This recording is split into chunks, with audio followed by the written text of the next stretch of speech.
Hi guys, welcome back to my channel and welcome if you're new. So in today's video I am actually going to talk about my English language test experience.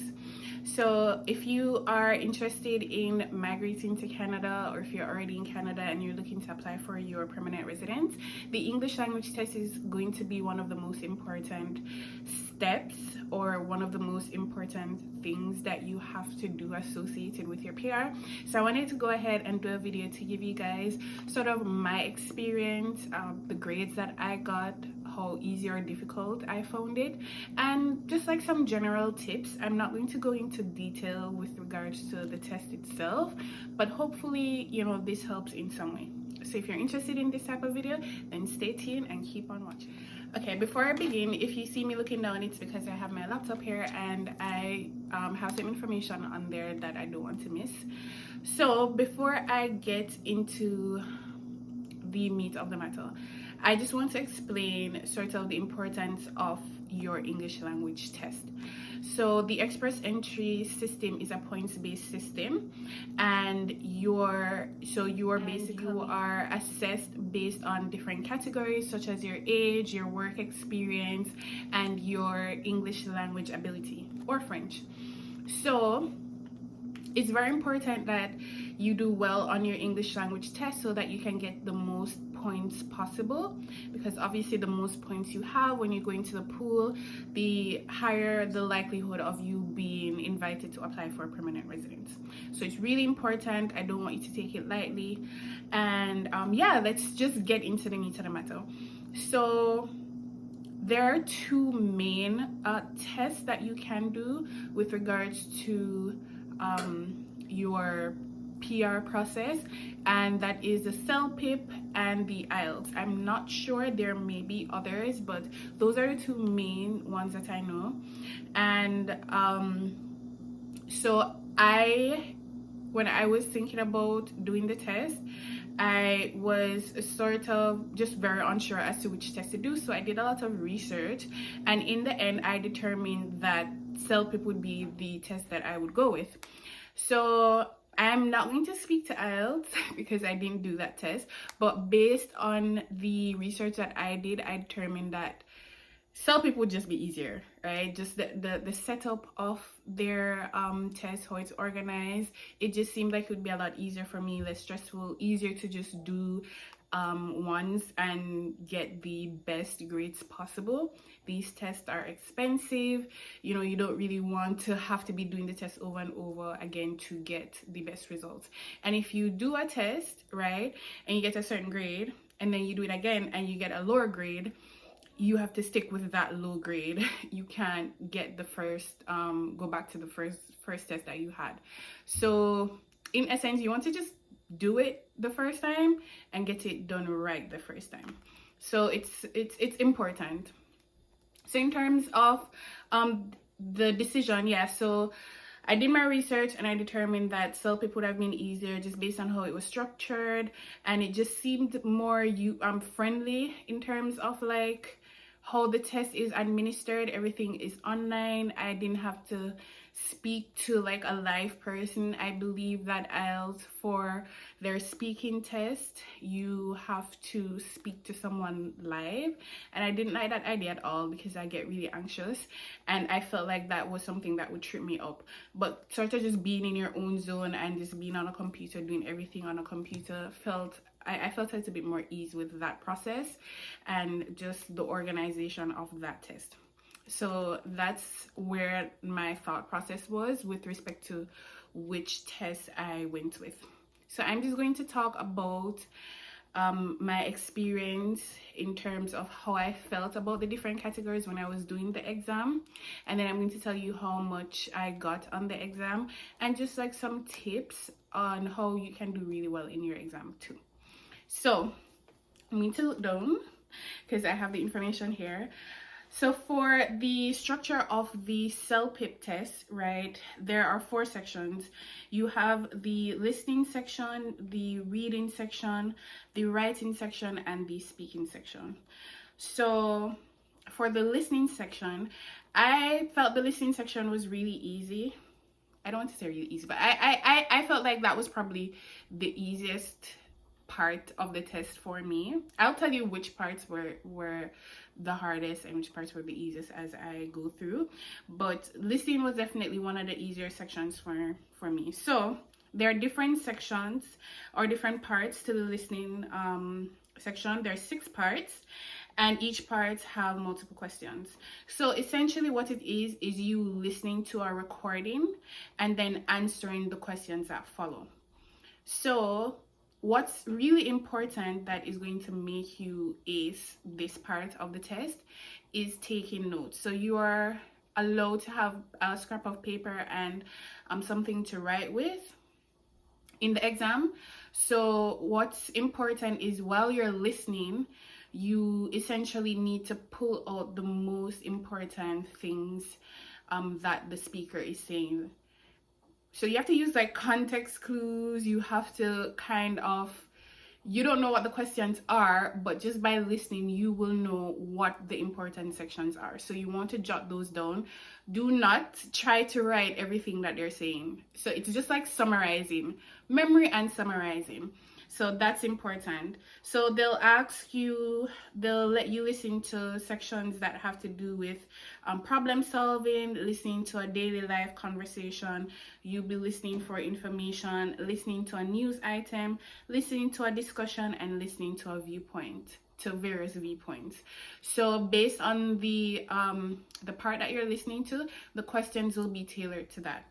Before I go further, CELPIP, one of the ways that you can prepare for the exam is after you register, CELPIP does provide a free practice test in each section.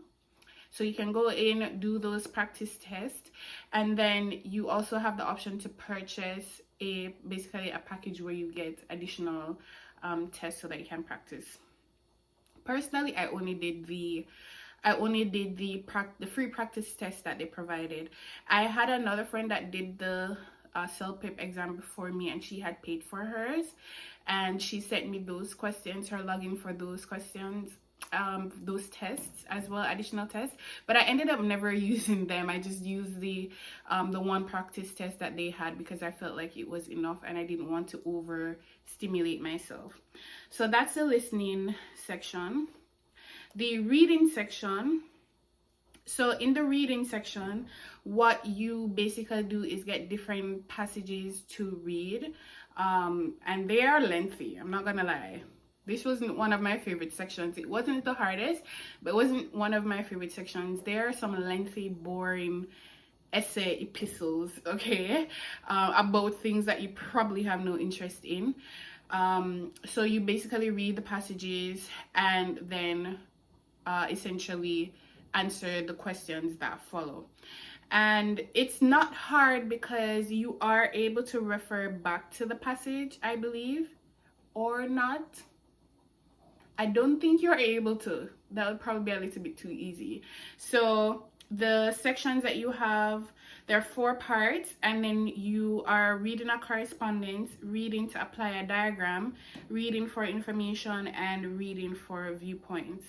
So it's not hard, but like I said, it's the passages are very lengthy. You have to like dig deep to find the information, and I do actually believe that you can refer back because there's no way, now that I think about it, that you can remember all of the stuff that you read to apply to the questions. So just go on their website if you're currently applying and just check the practice questions. You can correct me if I'm wrong below.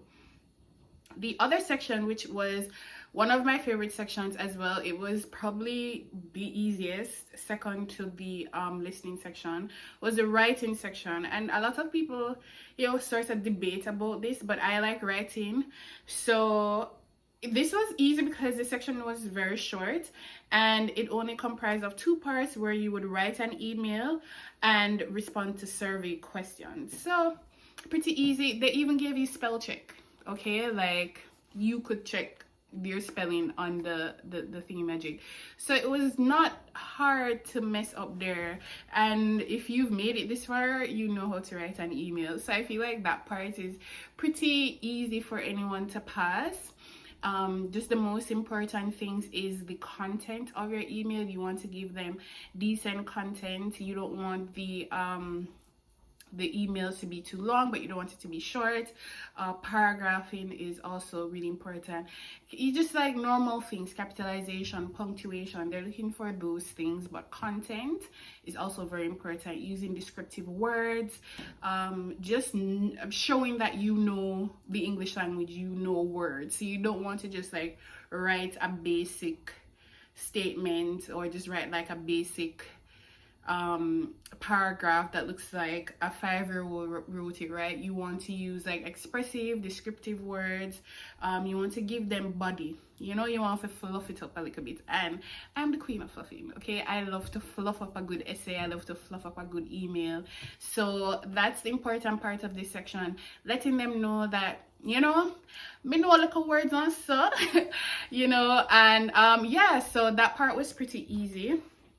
The next part, which for me was the hardest part, was the speaking part. So this section had 8 sections, and I don't know why I just didn't like this section.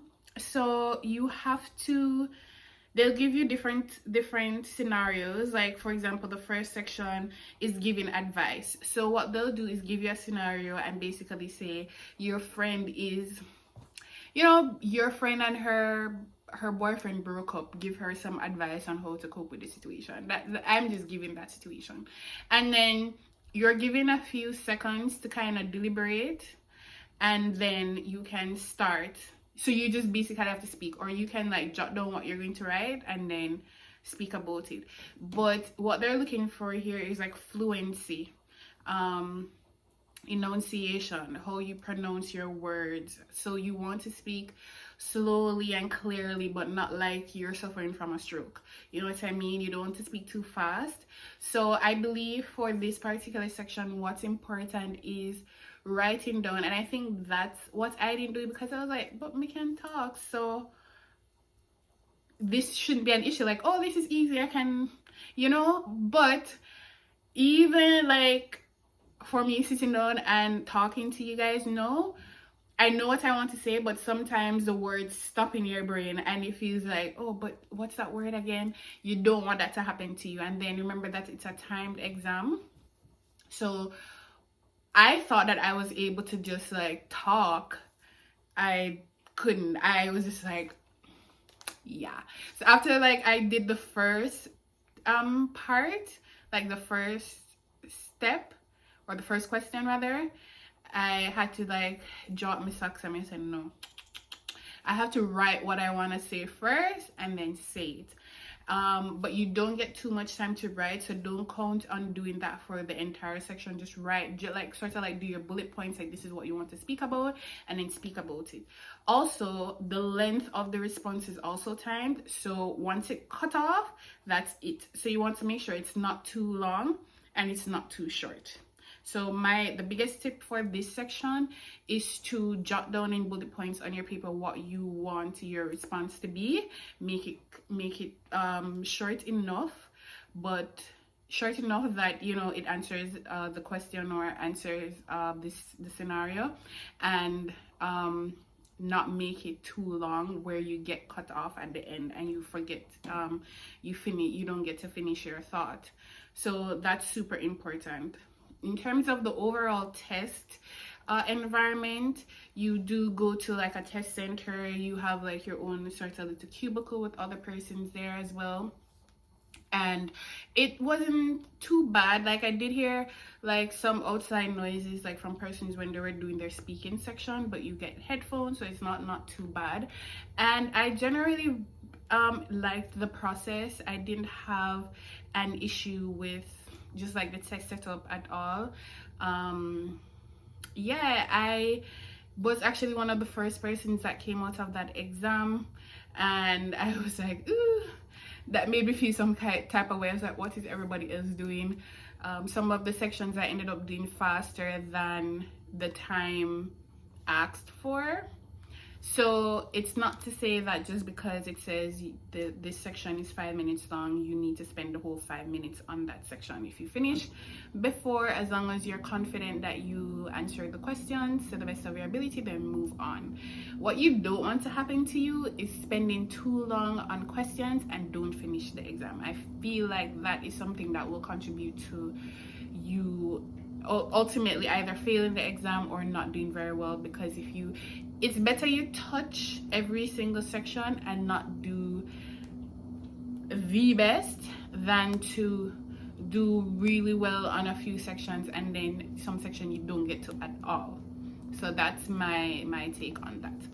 So I hope that gave you guys sort of some kind of insight as to what the exam is like.